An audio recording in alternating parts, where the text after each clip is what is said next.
abraço aqui em nome da Igreja Canaã, nosso saudoso pastor Elífio.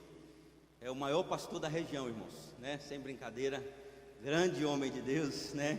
Eu brincava muito com ele, porque o homem tem quase 2 metros de altura, né? Então aí fica difícil, né? Aonde passar, ali vai um grande pastor, porque realmente o homem é grande. Mas não só em estatura, mas também em obras. É um homem que se dedica à palavra, que busca cada vez mais estar mais perto dos caminhos do Senhor. Quando Deus lhe dá poder, é certo, irmãos, que nós estamos aprendendo muito sobre liderança nesses últimos dias. Temos estudado muito sobre liderança. E nós sabemos então que Moisés foi um grande homem de Deus, um homem valoroso em obras, um homem destemido, um homem cheio de coragem, um homem então que não estava simplesmente acomodado com tudo aquilo que estava acontecendo, mas foi um homem diferente na história. A palavra do Senhor nos afirma em Hebreus que ali entra a galeria dos heróis da fé, homens de fé, homens de ação. A fé, a Bíblia diz que a fé sem obras é morta. Não temos como dizer que temos fé. Alguém diz: ei, você tem fé? E alguém vai perguntar: mostre-me as tuas obras. Muitas vezes a fé é medida pelas obras. Não tem como analisar a nossa fé se nós não temos obras. O homem precisa ter obras, o homem precisa ter sonhos, o homem precisa idealizar, visionar algumas coisas, o homem precisa pensar no extraordinário de Deus, o homem precisa entender que ele foi feito à imagem e à semelhança de um Deus todo-poderoso, de um Deus onisciente, de um Deus onipresente. E esse mesmo Deus diz que o Espírito Santo de Deus habita em meio ao seu povo, ele habita em meio aos louvores. E por isso nós cantamos aqui nessa noite que o nosso general é Cristo, e a própria palavra do Senhor faz questão de dizer que um dia ele passará em revista as suas tropas. Um dia o Senhor vai passar olhando para mim e para você, e como se ele perguntasse: ei, o que você tem feito para herdar a vida eterna? O que você tem feito para que eu possa te deixar entrar nos céus? E por certo é, irmãos, que muitas vezes nós ficamos acomodados, mas quando Deus lhe der poder, já imaginou se você tiver poder? Nós estamos aprendendo aqui que o poder, Jesus, ele sabia exatamente para que ele foi chamado, para que ele foi comissionado, ele sabia exatamente para que ele veio ao mundo. É tanto que Satanás, a Bíblia nos diz lá no Evangelho de Mateus, no capítulo 4, que Jesus foi tentado pelo deserto, pelo diabo durante 40 dias e 40 noites, e depois de jejuar 40 dias e 40 noites, a Bíblia diz que ele teve fome. E quando ele teve fome, a primeira proposta de Satanás foi: ei, se tu és o Filho de Deus, transforma essas pedras em pães. Se Jesus então não estivesse claro em sua mente o propósito com o qual ele veio ao mundo, com certeza ele teria começado a fazer milagres a partir daí. Milagres para se autossatisfazer, milagres para dizer: ei, eu sou poderoso, eu sou o cara, eu posso mandar em tudo aqui. Mas Jesus tinha uma missão, Jesus tinha um propósito.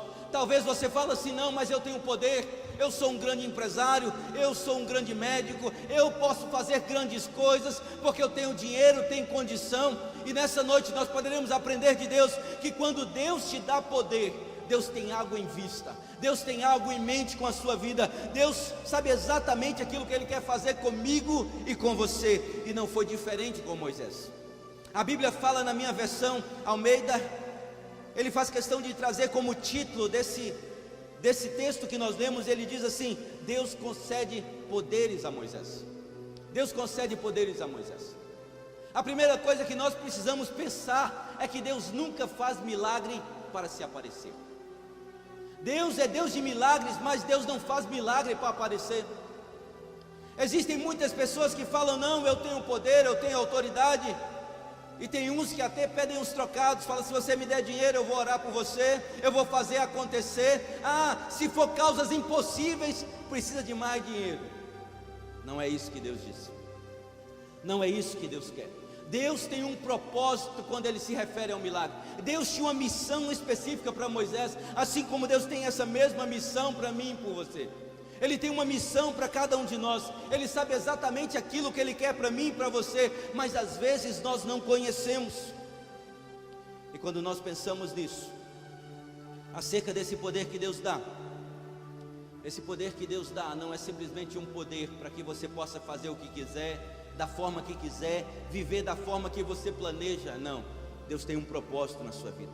Deus tem algo específico a tratar com você. A primeira coisa que nós aprendemos então é que Deus não faz milagres para se aparecer. Nós sabemos que os milagres que Jesus fez foi simplesmente para que Ele pudesse abrir portas para que o Evangelho fosse pregado, para que as pessoas pudessem parar e ouvi-lo, para que as pessoas pudessem entender que Ele era o Messias, que Ele era o prometido de Deus. Ele não fazia milagres com a finalidade de dizer: não, eu sou todo poderoso, não, eu sou aquele que era e que há de vir, eu sou aquele que pode fazer todas as coisas. Não, os seus milagres eram para que pudesse mostrar ao povo que Ele veio para salvar aqueles que se haviam perdido. Ele veio trazer esperança àqueles que já estavam desacreditados. Ele veio trazer luz àqueles que estavam nas trevas. Ele veio trazer então um refrigério àqueles que já estavam sedentos, aqueles que já estavam vivendo no deserto, aqueles que estavam passando pelo deserto da aflição, no deserto da sua alma, no deserto da sua caminhada. Jesus então veio para nos dar poder, para mudar a nossa história, para mudar o nosso rumo, apesar de que às vezes nós achamos que Deus se esquece de nós. A palavra muitas vezes fala isso. Existem pessoas que pensam que Deus se esqueceu de você, e talvez você fale assim: não, pastor, por que a minha vida está tão complicada? Por que me falta dinheiro? Por que eu não consigo mais encontrar trabalho? Por que a minha família está tudo indo de mal a pior? Por que meu relacionamento está acabando, está enfraquecendo? E às vezes nós perguntamos: ei Deus, aonde você está? Que eu não te vejo mais, que eu não te sinto mais, que eu não posso mais te tocar. Mas eu tenho entendido que se você quiser tocar em Deus, a primeira coisa é que você precisa rasgar as suas vestes, você precisa rasgar o seu coração, você precisa se quebrantar diante da presença de Deus, porque a Bíblia diz que o Senhor não rejeita um coração quebrantado e contrito. Não desprezarás, ó Deus. Então é preciso haver quebrantamento. Quando você entrar na igreja, você já precisa começar a orar e pedir a Deus para falar ao seu coração. Você precisa estar desejoso de ouvir a palavra de Deus, ser transformado, impactado por essa palavra, assim como aquela mulher do fluxo de sangue estava desesperada. Ela enxergou em Jesus, só em Jesus, a solução para o seu milagre. E a Bíblia faz questão de dizer que havia uma multidão ao redor de Jesus, mas a Bíblia diz que quando ela toca na orla da veste do Senhor, naquele momento que ela toca, ela é curada. É porque ela tinha fé. A fé dela era tamanha que ela disse a si mesma: se eu apenas tocar na veste do Senhor, eu serei curada. Então aquela mulher era movida por fé, da mesma forma que eu e você temos que ter essa fé ao estarmos na casa de Deus, ao estarmos na presença de Deus, a buscarmos a santidade de Deus. É preciso ter fé. Aquela mulher cananeia foi da mesma forma. Os cananeus eram amaldiçoados por Deus, mas aquela mulher se apresenta a Deus e diz: Senhor, mas os cachorrinhos também comem das migalhas que caem das mesas do seu Senhor. E Deus diz: eu nunca vi tamanha fé como a desta mulher.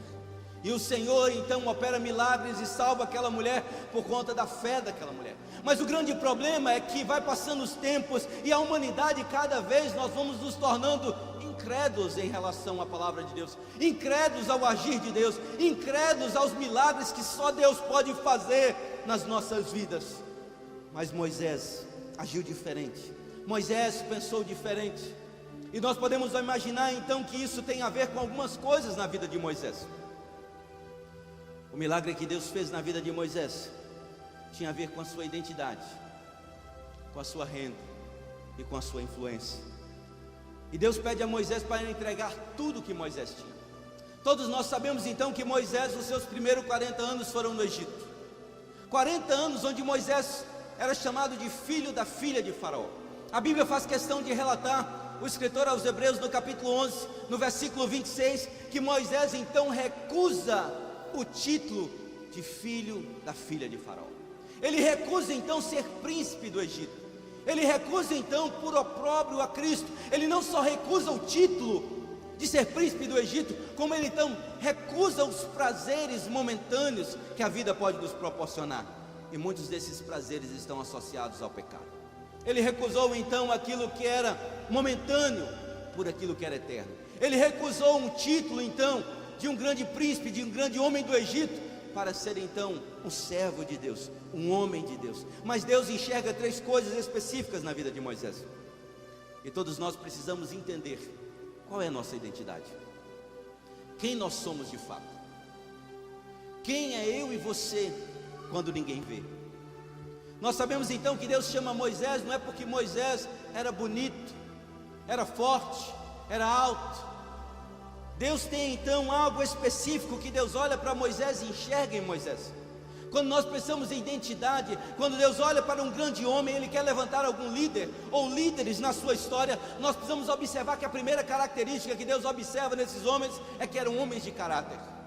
Homens de caráter, homens de moral, homens de valor, homens nobres, homens diferentes, homens como o próprio escritor de Hebreus, no capítulo 11, a partir dos versículos 33, ele vai dizer, homens a qual o mundo não era digno de tê-los em nosso meio, homens como Abraão, como Isaac, como Daniel, como Noé, tantos outros nomes citados ali, mas homens que não eram dignos, homens que foram para a cova dos leões, homens então, que muitas vezes foram cerrados dentro do oco de madeira, homens como Pedro que foram crucificados de cabeça para baixo, homens como Paulo que foi degolado numa prisão. Então Deus olha, então vê homens de caráter, homens a qual o mundo não era digno.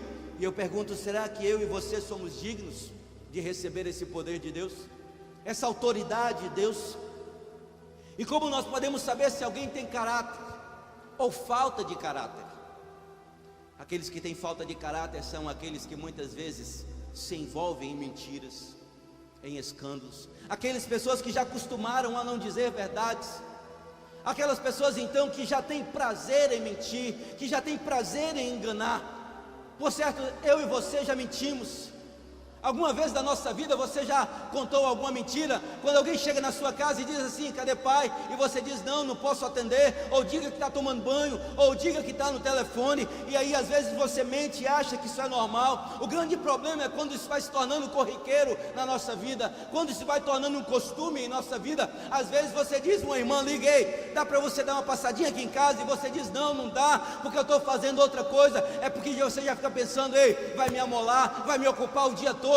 E aí você prefere então contar uma mentira, porque é mais fácil contar uma mentira do que dizer, não, eu não posso ir, ou eu não vou por esse ou por aquele motivo. Mas Deus chama Moisés porque sabia que Moisés era um homem de caráter. Uma outra coisa que nós observamos hoje é traição. As pessoas que têm falta de caráter são pessoas que traem com muita facilidade. Eu não estou falando só do relacionamento, namoro, relacionamento, casamento, não é só isso. A traição ela acontece em algumas esferas da nossa atividade. Quando você tenta usurpar o direito de alguém, quando você tenta então, como diz aí no popular, quando você vende gato por lebre, quando você tenta fazer uma pessoa assinar um contrato, onde você está visando algo maior por trás daquilo ali. Então nós observamos então que a falha de caráter, onde a mentira, onde a traição, onde há dívidas, até mesmo dívidas. Como assim? Uma coisa é você dever alguém porque você entrou numa situação difícil. Uma coisa é quando você deve alguém que você não planejou e de repente acontece um problema. Você perde o emprego, vem uma fatalidade, uma enfermidade na família, um problema no relacionamento, e aí você fala, não, eu fiquei endividado. O outro problema é quando você faz a compra mesmo sabendo que você não tem condição de pagar. Isso é falta de caráter. É você então não ter respeito com o outro. Nós observamos então que Deus olha para Moisés e vê algumas qualidades em Moisés. Outra coisa que nós observamos é que tem pessoas que têm um tratamento diferenciado com A ou B. Aqueles que têm dinheiro tratam de uma forma, aqueles que não têm dinheiro tratam de outra forma. Quando esquecem de olhar que aquela pessoa é um ser humano, a imagem e semelhança de Deus, assim como nós ouvimos aqui nessa manhã. Quem nunca leu o livro chamado Evangelho Maltrapilho? Nosso irmão João Filho falou isso aqui pela manhã. Da mesma forma que Deus ama o mendigo, Deus ama a mim que sou pastor, Deus ama você independente da sua função ou da sua posição. O amor de Deus por nós, ele é incondicional. Ele é incondicional. Então Deus olha para Moisés e vê algo diferente em Moisés. Nem só o tratamento diferenciado, mas quantas pessoas que são arrogantes, são hipócritas. E é interessante que em Mateus 23, eu não vou ler o texto, mas em Mateus 23 ali nós encontramos os 7 A's em relação aos hipócritas. Aqueles que dizem comer caviar, dizem comer ovo e arrotam caviar. Aqueles que a Bíblia diz que atrapalham até mesmo a entrada das pessoas no reino dos céus, porque se vestem de uma aparência de que são perfeitos, de que são santos, de que são melhores do que os outros, aqueles que adoram orar em pé, nas praças, ao público, para que todos olhem e digam: ei, aquele é um grande homem de Deus. Aqueles que quando fazem jejum, querem então que o rosto desfigure, para que possam mostrar à sociedade que estão jejuando, e esses ele chama de hipócritas, esses eles chamam daqueles que cheios de sepulcros caiados, que por fora estão lindos, mas por dentro é carne podre, é ossos fedendo, já em estado de decomposição. Esses sim, os hipócritas. Uma outra coisa que nós observamos é que existem pessoas que fazem questão de manipular os outros, quando visa interesses próprios. Pessoas que além de tudo não cumprem com a sua palavra, prometem e não cumprem, falham em seus compromissos, são desonestos em suas transações. Quantas pessoas nós conhecemos assim? Você precisa aprender a educar. A Bíblia diz em Provérbios 22: instrui a criança, o menino, no caminho que deve andar, para que quando envelhecer não se desviar dele. O próprio escritor em Provérbios capítulo 12, no verso 1, faz questão de dizer, Salomão faz questão de dizer: lembra-te do teu Criador nos dias da tua mocidade, antes que venham os maus tempos, antes que venham os maus dias, onde você dirás: não tenho neles contentamento. Então Deus olha então para Moisés. Deus tem uma missão específica para Moisés. A missão de Moisés é clara: é ir até o Egito, salvar o povo de Deus, tirar o povo de Deus do Egito. O povo, porque a Bíblia diz que Deus havia prometido dar vitória ao seu povo. Lembra-se da promessa que Deus fez a Abraão, lá em Gênesis no capítulo 12. A Bíblia diz: disse o Senhor a Abraão: sai da tua terra, da tua parentela, e vá para a terra que eu te mostrarei. E eu abençoarei os que te abençoarem, e amaldiçoarei os que te amaldiçoarem. Havia uma promessa, e Deus cumpre a sua promessa, a promessa de Deus. Deus diz: ei, eu vou tirar o meu povo do Egito, eu vou impedir o meu povo de sofrer. Deus olha então para Moisés e diz: Moisés, jogue o teu cajado no chão. O cajado, nós sabemos que o cajado de Moisés significava que Moisés era pastor. O cajado de Moisés significava que a identidade de Moisés era pastor. Moisés cuidava de ovelhas. 40 anos no Egito, ele sai do Egito porque ele imaginou que tinha pessoas querendo matá-lo, depois de vê-lo matar um egípcio, como diz a palavra do Senhor em Êxodo no capítulo 2, a partir do versículo 11. Ele sai dali, vai então para o deserto, onde ele então se casa, tem uma família, e já aos 80 anos de idade o Senhor se apresenta a ele, como a palavra de Deus nos diz em Êxodo capítulo 3, onde o grande eu sou se aparece com ele da sarça ardente. E ali então depois Deus tenta agora mostrar a Moisés que ele precisava ser usado por ele para libertar o seu povo. E eu pergunto a você: se Deus pedir algo de você nessa noite, o que você tem a dar para ele? Moisés estava entregando a Deus a sua identidade, o que ele era. Todos nós temos uma identidade. Às vezes você é um engenheiro, você é um médico, você é um advogado, você é um vendedor, você é uma dona de casa, não importa. Deus está dizendo: aí, você precisa me entregar a sua identidade, você precisa me entregar quem você é de fato. Você precisa ter caráter, você precisa ser uma pessoa diferente das demais pessoas. Observe que Deus faz grandes coisas apenas na vida dessas pessoas que aprendem a renunciar a si mesmas. O verdadeiro líder, ele entende que o propósito maior de Deus na vida dele não é a vida dele em si, mas é aquilo que ele pode fazer para o outro. Moisés nos mostra isso de várias formas. A palavra chega a afirmar, assim como diz o texto sagrado, lá no Êxodo, no capítulo 32, versículo 32 especificamente. Nós sabemos então que o povo resolve fazer um bezerro para adoração a Deus. Mas Moisés então, Deus diz: ei, eu vou matar esse povo, eu vou destruir esse povo, eu vou acabar com todo esse povo. Deus chega a propor a Moisés no versículo 10 que ele faria de Moisés uma nova nação, assim como acontece no Gênesis. Moisés, a Bíblia diz que Moisés começa a interceder pelo povo, e no verso 32 ele diz: agora pois perdoa o seu pecado, se não risca-me, te peço, o teu livro, o teu nome no meu livro, no livro da vida. Moisés chega a dizer: Senhor, perdoa o pecado do povo, perdoa o povo, senão eu te peço, Senhor, risca o meu nome do teu livro, do livro da vida. Moisés estava disposto, ele estava comprometido com o povo, por isso que Deus chama Moisés. Uma outra coisa, o cajado de Moisés significava a sua renda, a sua influência. Naquela época não tinha banco, naquela época então não se tinha uma moeda corrente como nós temos hoje, não havia dólar, não havia real. Simplesmente o cajado de Moisés significava exatamente a profissão de Moisés, e dizia então qual era a sua identidade: pastor de ovelhas. Qual era a sua renda, quanto ele ganhava, ele vivia daquilo ali, do comércio de ovelhas, do pastoreio das ovelhas do seu sogro. Então nós observamos que Deus está pedindo a Moisés, não é só simplesmente: Moisés, venha para cá e eu vou fazer coisas extraordinárias. Ele estava dizendo: Moisés, eu quero a sua vida, eu quero o seu compromisso, eu quero tudo que você possui. E às vezes nós ficamos perguntando por que as coisas andam mal. Moisés então entrega ao Senhor não só a sua identidade, mas ele entrega ao Senhor também a sua renda, as suas primícias. Ele diz: Senhor, tudo que é meu agora é teu, tudo que eu tenho é teu. Ele estava dizendo: aquilo que eu faço agora eu faço por ti.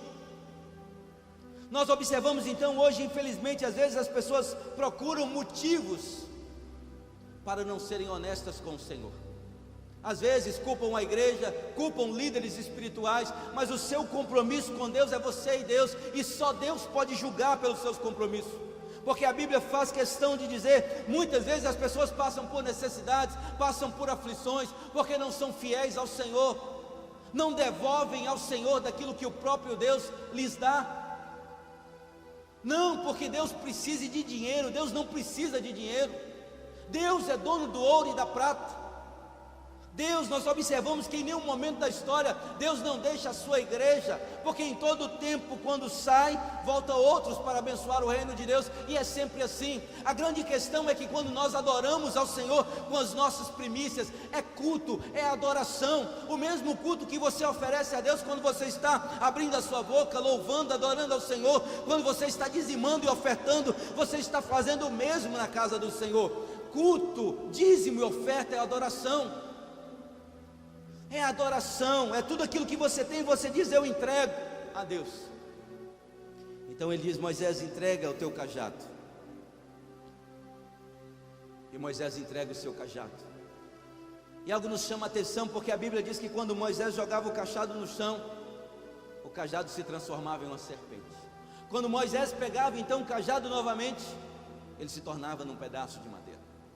Nós observamos então que Deus estava dizendo para Moisés: ei Moisés, eu quero fazer milagres com aquilo que você tem, eu quero fazer milagres na sua vida, mas eu preciso, Moisés, que você se comprometa comigo, que você me entregue tudo aquilo que você tem, tudo aquilo que você possui.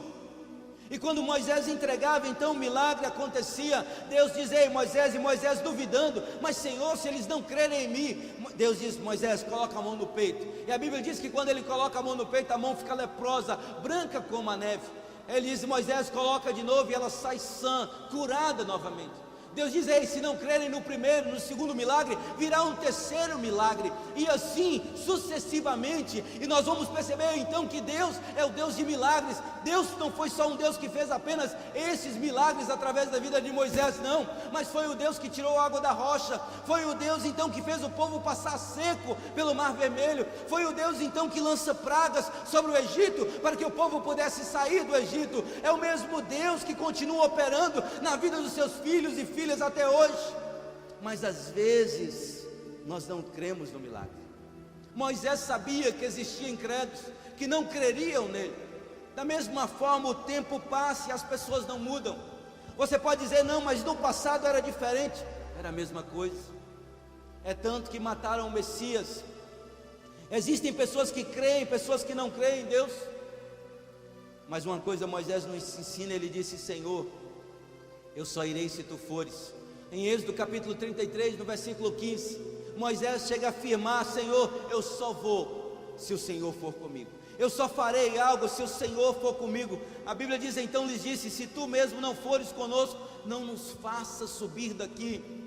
A única diferença entre nós e aqueles que ainda não servem a Deus, só existe uma coisa: a presença de Deus. Só a presença de Deus é que diferencia tudo aquilo que nós fazemos. E uma outra coisa que nós observamos, porque que Deus pode dar poder a alguém, para que você possa influenciar as demais pessoas, para que você possa então pregar o seu evangelho, para que você possa levar a palavra de Deus aos quatro cantos da terra. Nós não podemos ficar inertes com aquilo que Deus tem preparado para nós. Ele diz: ei, prega a minha palavra em tempo e fora de tempo. Nós podemos perceber que o Senhor convida o seu povo para pregar a sua palavra. Em Romanos ele vai dizer: ei, como ouvirão se não há quem pregue? Como? É preciso pregar a palavra. E ele estava dizendo: ei, Moisés, usa a sua influência. Eu ouvi um pastor dos Estados Unidos, chamado Rick Warren, e ele fez um livro, Uma Vida com Propósito. Se você nunca leu, lê esse livro. 40 dias. E nesse livro ele fala que ele vendeu tanto livro, que ele ficou perguntando a Deus: o que eu farei com tanto dinheiro? O que eu vou fazer com tanto dinheiro? Ele não tinha necessidade de tanto dinheiro. Aí ele começou a pensar: não, por que Deus está me dando tanto dinheiro? A primeira coisa que ele fez, ele dá o seu depoimento, e ele fala que a primeira coisa que ele fez, ele foi na igreja que ele pastoreava durante X anos, e falou: vou abençoar essa igreja. Ele calculou o salário de 10 anos e foi e devolveu à igreja. E logo depois ele dá uma entrevista e alguém diz assim: não, mas você deve ganhar muito dinheiro à igreja. Ele falou: não, eu trabalhei esses anos todos de graça. De graça, porque ele entendeu que ele precisava, Deus estava dando aquele momento para que ele pudesse ser uma voz em meio ao povo, para entender que existem pessoas que não fazem a obra de Deus por dinheiro, apesar de receber dinheiro, mas não vivem daquilo ali, fazem por amor, abdicam muitas coisas na sua vida, na sua família, no seu tempo diário, que não é por dinheiro, mas é por amor à obra de Deus. E então aquele homem começa a se perguntar: Deus, mas além disso, o que eu devo fazer? E aí ele começou a dizer, e começou a pregar. Ele falou que ele ia em comunidades, e a única coisa que as pessoas tinham para ler, tão pobres, era aquele livro, era aqueles escritos que ele fazia. Ele ia então em lugares como a Amazônia, lugares onde não tem ninguém, até mesmo aqui no Brasil, e aqueles escritos dele chegavam ali. Ele entendeu então que Deus estava dando a ele uma condição de poder fazer a sua palavra, de poder influenciar o mundo com aquilo que Deus tinha dado a ele. Às vezes você fala assim: Senhor, e não para agradecer a Deus o emprego que Ele te deu, o cargo de gerente, o título de propriedade, de proprietário de uma empresa. E aí você fala assim: mas Deus, por quê? Deus quer que você influencie as pessoas à sua volta. Deus quer que você faça algo com aquilo que Ele está te dando. Às vezes você está rodeado de pessoas, mas nunca parou para falar do amor de Deus a essas pessoas. Nunca parou para dizer que Jesus é bom, que Ele pode mudar a história de alguém, que Ele pode tirar alguém das drogas, dos vícios. Você nunca disse que Jesus pode salvá-lo, pode libertá-lo e pode dar a ele uma mansão nos céus. Talvez você nunca parou para observar por que Deus tem te dado o poder, por que Deus tem te dado capacidade, por que Deus tem te colocado na posição que você está, na posição de liderança. É por isso que Deus tem chamado líderes, homens e mulheres, para fazer a obra do Senhor, para mudar a história de uma nação, a qual nós estamos observando cada vez mais o descaso que há com a sociedade. Meus amados, nós precisamos olhar para essa realidade e parar para pensar: por que Deus tem te dado poder? Por que Deus tem dado condição a você? Para onde nós vamos, não precisa de dinheiro, não precisa ter mansão, não precisa de ter carro do ano, não precisa de ter Ferrari, não. Alguém já disse que caixão não tem gaveta, porque um dia nós não estaremos mais aqui. É tanto que quando nós falamos acerca do Espírito, o Espírito Santo de Deus que testifica, o Espírito do homem, o Espírito de Deus que testifica em nós, nós sabemos então que quando a pessoa morre, nós dizemos: aqui está o corpo de fulano, porque fulano não está mais aqui. O Espírito não morre nunca, somente o corpo fica aqui por pouco tempo, porque depois volta a pó, volta à terra. A Bíblia diz que volta à terra porque foi Deus que o deu. Então nós precisamos entender que Deus está dando a você a oportunidade de semear para a eternidade, assim como Moisés foi chamado para semear na eternidade, porque Deus conhecia o coração de Moisés. E em Hebreus capítulo 11, para que possamos encerrar, ele diz assim, Hebreus capítulo 11, a partir do verso 25.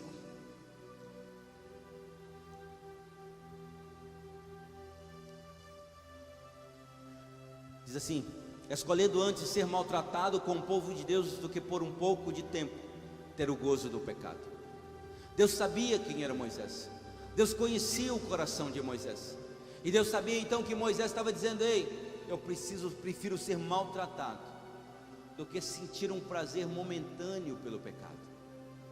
Ser príncipe do Egito, imagine, ele tinha direito a mulheres, a bebidas, a farra, a tudo que você pudesse imaginar, mas ele disse: não, eu preciso ser maltratado com o povo de Deus, do que os prazeres, o gozo do pecado, a alegria momentânea que o pecado nos fornece. Existem pessoas que abrem mão de uma eternidade por conta de um minuto de prazer, um minuto de pecado, e que só Deus poderia levá-lo à eternidade, só Deus poderia conduzi-lo aos céus, só Deus poderia levar ele a ter aquilo que homem nenhum poderia ter.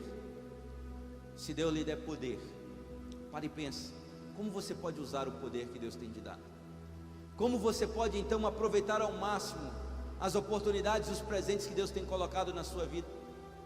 Aquilo que Deus te deu hoje, entenda, a Bíblia faz questão de dizer que quando Moisés entregou o seu cajado, quando ele entrega o seu cajado, Deus faz milagres na vida dele. Mas quando ele pegava de volta, ele tomava novamente a direção da sua vida, aquilo que estava vivo agora virava algo morto. Se você quer deixar Deus fazer milagres na sua vida, saiba que você precisa entregar a Deus tudo aquilo que você tem, a sua identidade, a sua renda, a sua influência. Você precisa estar disposto a pagar o preço, assim como Moisés, que recusou toda a riqueza do Egito, ser príncipe, o título de filho da filha de Faraó, para que ele pudesse estar com o Senhor no paraíso. E essa é a única certeza que nós temos. Nós sabemos que a nossa vida é como um vapor, mas a nossa maior certeza é saber que um dia, quando fecharmos os nossos olhos aqui, nós abriremos na eternidade em Cristo Jesus. Amém? Vamos louvar ao Senhor, vamos adorar ao Senhor. E se você porventura ainda não fez um compromisso com o Pai, eu quero pedir a você que antes de você deixar esse local, antes de você partir para a sua casa, você procure qualquer membro da igreja, converse com ele, pegue a fichinha, preencha, anota seu nome, para que possamos visitá-lo, para que possamos orar por você, para que possamos colocá-lo novamente nos caminhos do Senhor. Vamos louvar? Vamos colocar em pé e vamos adorar ao Senhor.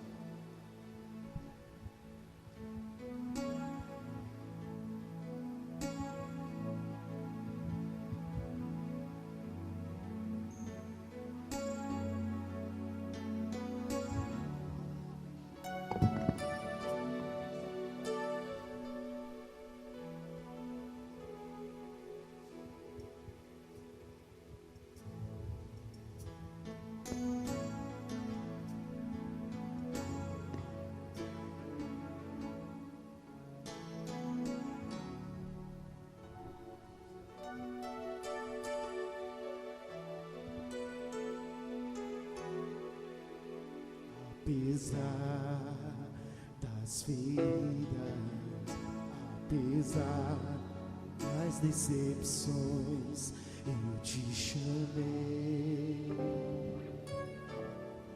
eu te chamei.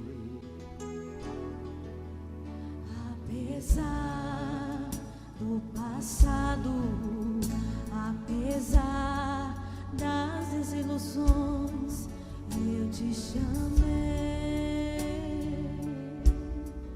eu te chamei.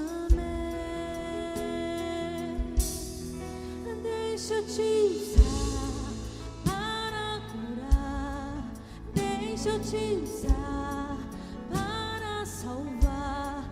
Enquanto eu te uso, eu cuido de tudo que te faz chorar. Deixa eu te usar para curar, deixa eu te usar para salvar. Enquanto eu te uso, eu cuido de tudo que te faz chorar.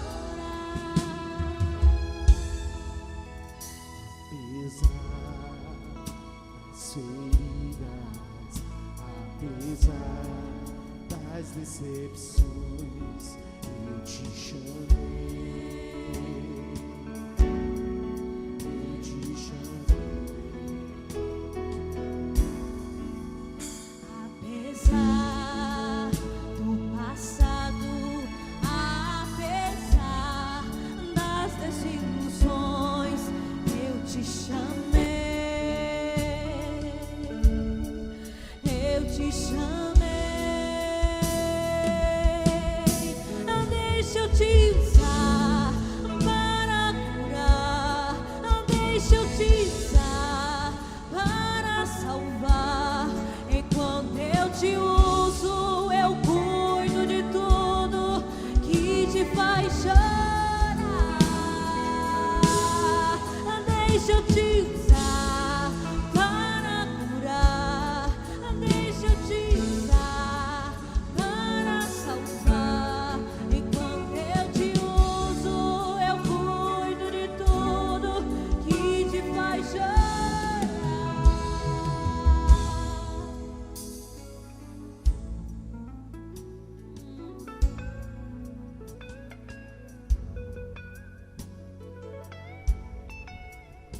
Então, se você quer ser usado pelo Senhor, se você quer ser um líder segundo o coração do Senhor, você precisa entregar ao Senhor tudo aquilo que você possui. Deus não quer 90%, 95%, Deus quer 100% de nós. Às vezes você tem prometido tantas vezes para Deus, mas não tem cumprido para com aquilo que o Senhor, para aquilo que você tem prometido para Deus.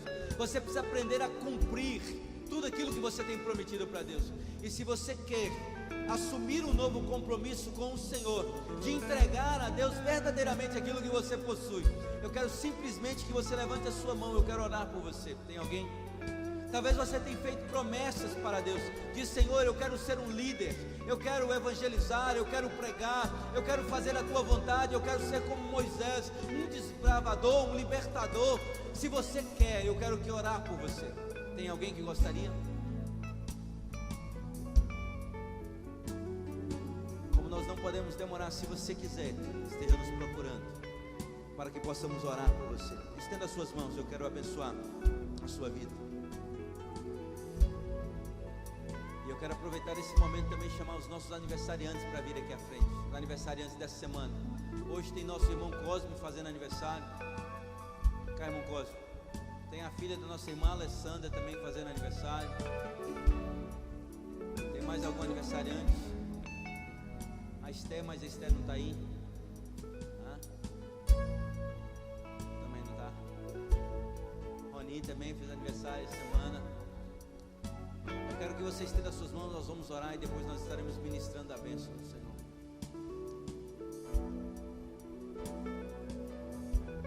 Essa aqui é a mais animada aqui.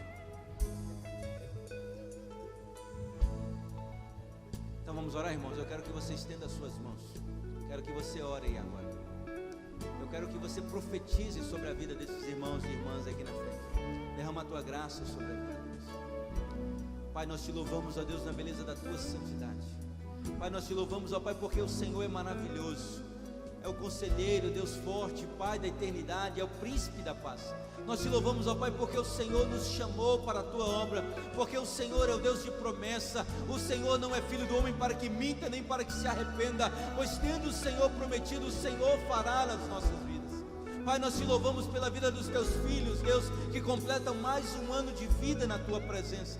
Pai, nós queremos te pedir que o Senhor possa abençoá-los, para que possam crescer em graça e em conhecimento, para que possam dar testemunho do Senhor por onde passarem, para que os povos, todos aqueles que olharam para eles, possam dizer: ali vai um grande homem de Deus, um grande servo de Deus, uma grande serva de Deus. Pai, derrama a tua graça sobre nós, que o teu Santo Espírito, ó Pai, possa ser aquele que nos conduz, aquele que nos faz brilhar, aquele que nos faz ser diferentes, que todos nós possamos comprometer, ó Deus, cada vez mais na nossa caminhada cristã. Pai, nós queremos profetizar sobre os teus filhos toda sorte de bênçãos. Que o Senhor, ó Pai, possa protegê-los de todo mal. Que o Senhor, Deus, possa livrar de toda investidura do inferno. Que o Senhor possa guardá-los, ó Pai. Que o Senhor possa protegê-los. Que o Senhor possa abençoar a sua casa, a sua família, os seus parentes. Que o Senhor possa derramar a tua graça sobre os seus filhos, para que nunca venha faltar o pão, para que nunca venha faltar o azeite, para que nunca venha faltar, Senhor Deus, o vinho em suas casas, simbolizando então, ó Pai, a fartura, a abundância, a alegria, o gozo de Deus sobre a vida deles, e que o maná de Deus possa ser eterno sobre a vida deles, ó Pai, no doce e eterno nome de Jesus, o nosso Salvador. Amém e amém.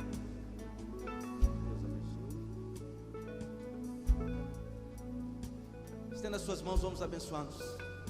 Que o amor de Deus Pai Todo-Poderoso, a graça salvadora do nosso Cristo, e que as doces e eternas consolações do Espírito Santo de Deus seja com cada um dos seus filhos e filhas aqui nessa noite, e com todo Israel de Deus espalhado pela face da terra, nos dando uma semana de bênçãos, de vitórias, para que possamos, ó Pai, derrubar todas as muralhas no doce e eterno nome de Jesus. Amém.